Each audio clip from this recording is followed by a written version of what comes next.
how to really speak up. Now there are a number of programs around self-directed or student-directed IEPs that are out there, but this is one example I'd like to point people to first because it's highly peer-reviewed, all right? Okay, so that was my 7th tip. How am I doing with time? Oh, I'm doing great with time. Okay, all right. Just a couple of resources. I mentioned Dan Habib. Anybody know the work of Dan Habib? Show of hands. Okay, yeah. So Dan's first film that he got really well known for was Including Samuel, right? Where he talks about his experience, being a father for his son Samuel, has a number of different disabilities.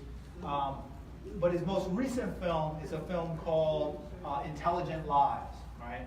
In Intelligent Lives, Dan is able to follow 3 adults and young adults with intellectual disabilities. And what I love about this film, and when I saw a rough cut of it, I told Dan that I wanted to really be able to support it. So I've been working with Dan as his, yes? I'd just like to say, PPS is sponsoring a screening, and we're going to be having another screening, so people can look out for a chance to see it. So you've actually got screenings getting ready to happen in the area. I highly recommend. I'm working with Dan. I'm the head of his outreach to young people with disabilities around this film. We've done 2 webinars that are recorded. You can check them out. But the film is really awesome because, what it really struck me and wanted me to support it was that it does an excellent job of challenging the supremacy that we still have around IQ and the IQ score, right? And he really makes a strong argument to be able to say that IQ does not really show how much a person can give to this world, right?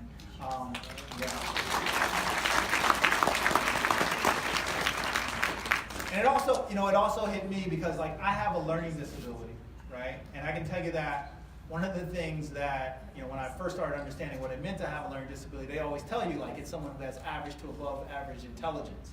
And so I used to hold on to that really tight until I saw Dan's film, right? And when I saw Dan's film, and he makes the argument to say, let's remember that IQ testing was a part of the eugenics movement, right? Which is one of the darkest periods in American history, right? And was like a cancer that spread throughout Europe and really helped to fuel World War II and the Nazis' ideology.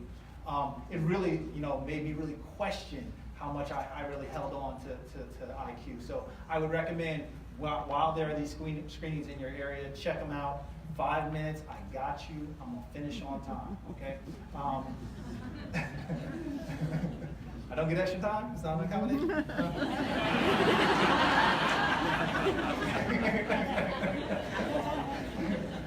I'm just kidding. Okay, so check out the film. Also, for those of us who are fighting to build more inclusive schools, here's an excellent book to check out. This is called The Blind Advantage, written by Dr. William Henderson, who's a mentor of mine, where he talks about Dr. Henderson as someone with a disability, with a visual impairment, who's a principal at an elementary school in the Boston area. The O'Hare School, absolutely. He retired a few years ago, and they named the school after him, so it's now the Henderson School. And they've gone from just being an elementary school to going all the way up to being a high school. And actually, one of the students from the O'Hare is featured within Dan's film. But he talks very honestly about what the challenges are associated with building a truly inclusive school and a culture of inclusion to drive the work in that school. So I recommend you checking this out. Okay, just 2 tips.